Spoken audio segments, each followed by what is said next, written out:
Mesdames, Mesdemoiselles et Messieurs, bonsoir, bonne rupture de jeûne, bienvenue sur cette grande édition d'information dominicale de la radio et télévision Bonferré, dont j'ai le grand plaisir de vous présenter une édition d'information que nous ouvrons avec ce communiqué du service de presse de la cellule de communication de la présidence de la République. Au cours du 28e sommet de l'Union africaine qui s'est tenu les 30 et 31 janvier 2017 à Addis Abeba en Éthiopie, le chef d'État et de gouvernement des pays membres ont honoré notre pays, le Niger, en désignant le président de la République, chef de l'État, son Excellence M. Issoufou Mahamadou, comme champion de la zone libre-échange commercial en abrégé ZLEC. L'objectif principal des négociations sur la ZLEC est de parvenir à un accord commercial global et mutuellement avantageux entre les États membres de l'Union africaine. Placé sous le haut patronage du président de la République, chef de l'État, son Excellence M. Issoufou Mahamadou, se tiendront à Niamey du 5 au 16 juin 2017 au Palais des Congrès, la 6e réunion du Forum de négociation sur la zone de libre-échange continentale, la 3e réunion des hauts responsables en charge du commerce et la 3e réunion des ministres africains du commerce, signé le service de presse de la présidence de la République du Niger. Restons avec le président de la République, Issoufou Mahamadou, qui pourrait ne pas participer au prochain sommet de la communauté économique des États de l'Afrique de l'Ouest, la CEDEAO. Il n'est d'ailleurs pas le seul. Pourrait également ne pas participer le président du Nigeria, Muhammadu Buhari, ou encore le roi Mohamed VI du Maroc. Ces trois pays pourraient bouder cette rencontre à cause de l'invitation adressée au Premier ministre israélien Benjamin Netanyahou pour participer à cette rencontre. Plus de détails dans ce reportage signé Balima Boureno. Le président de la République Issoufou Mahamadou ne participe pas au sommet de la communauté économique des États de l'Afrique de l'Ouest. Une première, puisque depuis son arrivée à la tête du Niger, c'est l'une des rares fois qu'Issoufou Mahamadou ne participe pas à une réunion sous-régionale. Manquera également à l'appel du sommet de Monrovia, le Nigeria. Il y a aussi le roi du Maroc, dont son pays est en pleine négociation pour intégrer l'Union économique régionale. Les raisons avancées par les trois pays, selon plusieurs sources, est la participation pour la première fois de l'Israël. Son premier ministre, Benjamin Netanyahou, est attendu à cette rencontre des chefs d'État et de gouvernement de l'une des plus grandes organisations économiques de l'Afrique. Si réellement cette décision de ne pas participer est motivée par la présence du Premier ministre israélien à Monrovia, le président Issoufou suit les pas de ses prédécesseurs. De Diori Hamani à Tanja Mamadou, en passant par Seni Kounché, Ali Sebou et Maman Ousmane, le Niger n'a pas entretenu des relations avec Israël. Notre pays a préféré la Palestine qui se bat chaque jour pour son indépendance. Il y a quelques décennies, le défunt président de l'OLP, l'Organisation pour la libération de la Palestine, Yasser Arafat, a été accueilli en grande pompe à Niamey. Serrer la main de Netanyahou ou rester sur la même table avec lui serait de trahir la mémoire des anciens chefs d'État du Niger. Cependant, si les relations diplomatiques et politiques ne sont pas au bon fixe entre le Niger et l'État d'Israël, les échanges commerciaux, eux, se portent bien. Plusieurs entreprises israéliennes opèrent dans notre pays sous d'autres dénominations. Sont également au bon fixe les échanges d'expériences. La coopération militaire entre les deux pays existe et se porte à merveille. Plusieurs officiers nigériens ont effectué des stages ou des formations sur le territoire de l'homme que ces présidents refuseraient de serrer la main depuis l'arrivée d'Issoufou Mahamadou à la magistrature du Suprême. Pour l'instant, il n'y a pas de communiqué officiel sur la participation du président nigérien à ce sommet de Monrovia. Vers une seconde modification de la Constitution de la 7e République, quelques jours seulement après le vote du projet de loi de modification de certains articles de la loi fondamentale du 25 novembre 2010. Deux autres articles sont en passe d'être révisés. Il s'agit des articles 84 et 173. Quels sont les enjeux d'une telle modification? Élément de réponse dans ce reportage signé Abdul Aziz Mahamadou. À peine le projet de loi de modification de la Constitution de la 7e République, approuvé par 139 députés sur les 171 la semaine dernière, la Constitution du 25 novembre 2010 en passe de connaître sa seconde modification. Les articles 84 et 173 sont visés par le projet des députés.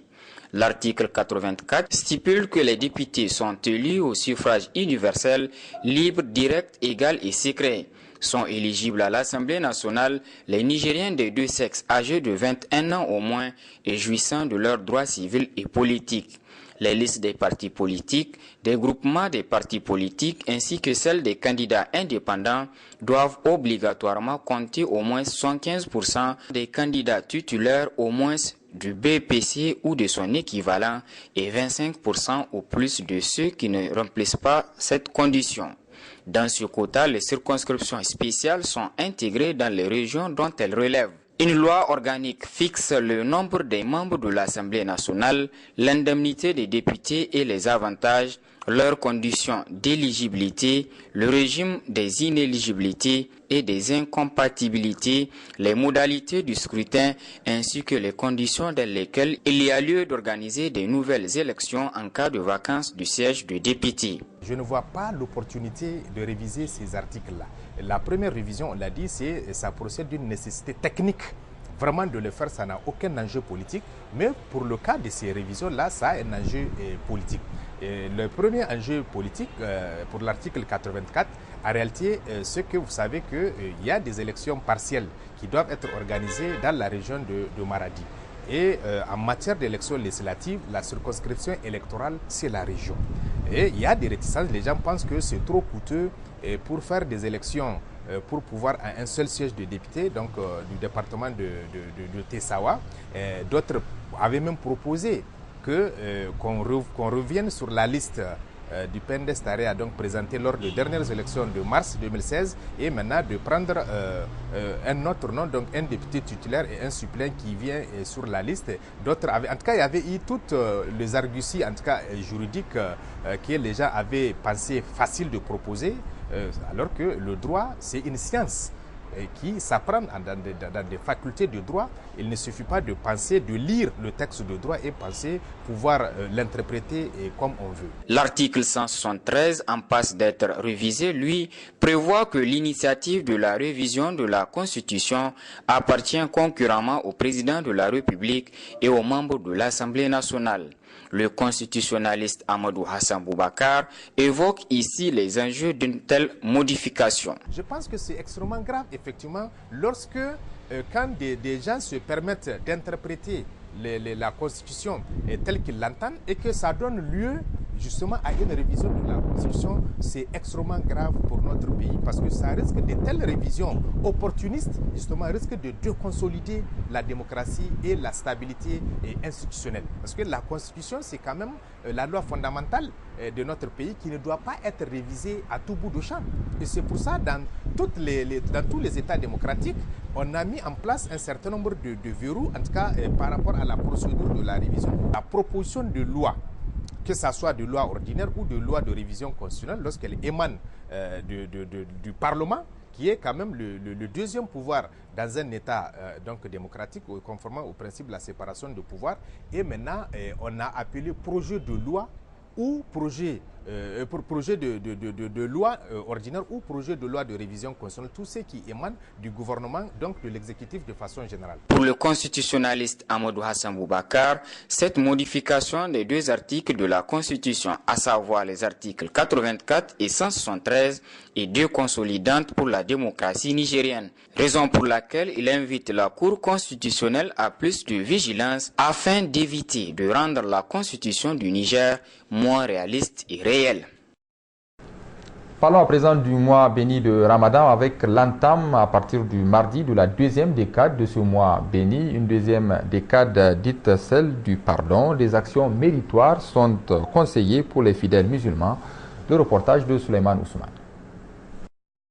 Reparti en 3 décades, le mois béni de Ramadan, période la plus favorable pour les fidèles musulmans d'obtenir la miséricorde du Tout-Puissant Allah subhanahu wa ta'ala. La deuxième décade, l'importance de la deuxième décade du mois de Ramadan est que c'est un épisode de rahma, de maghfirah, du pardon.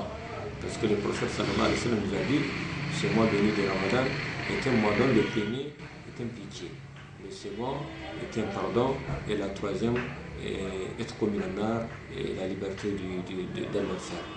Il est recommandé à l'Iqsar de multiplier la lecture du Saint-Coran, de participer dans les prêches.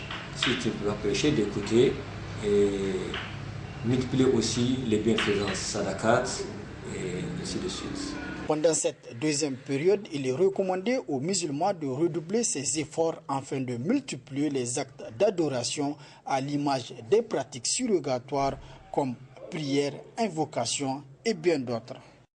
L'association des éleveurs Gagel Soudou Baba a procédé au lancement de la caravane de sensibilisation des collectivités territoriales sur l'importance des conventions intercommunales portant sur la mobilité pastorale. Ce sont 10 communes de 5 départements du Niger qui ont des frontières communes avec le Burkina Faso qui seront concernées par cette caravane. On fait le point dans ce reportage. L'association des éleveurs Gagel Soudou Baba, à travers cette rencontre organisée dans la commune de Djagourou, a lancé officiellement la caravane de sensibilisation des collectivités sur l'importance des conventions intercommunales sur la mobilité pastorale dans les communes transfrontalières avec le Burkina Faso.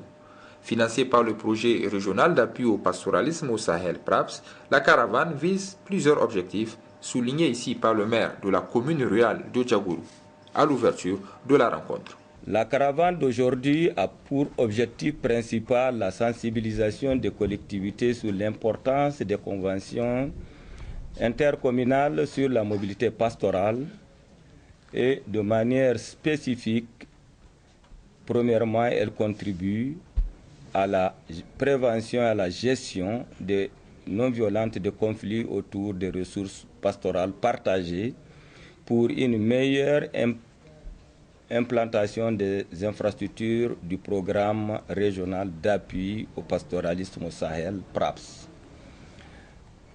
Deuxièmement, elle contribue aussi à instaurer un mécanisme participatif de concertation sur la transhumance transfrontalière entre les communes limitrophes de la zone du programme de PRAPS. Et troisièmement, elle facilite l'ancrage institutionnel des investissements du PRAPS en collaboration avec les communes et ses bénéficiaires. La caravane de sensibilisation qui se déroule du 30 mai au 11 juin 2017 va aller à la rencontre des collectivités territoriales de 10 communes frontalières avec le Burkina Faso à travers 5 départements du Niger.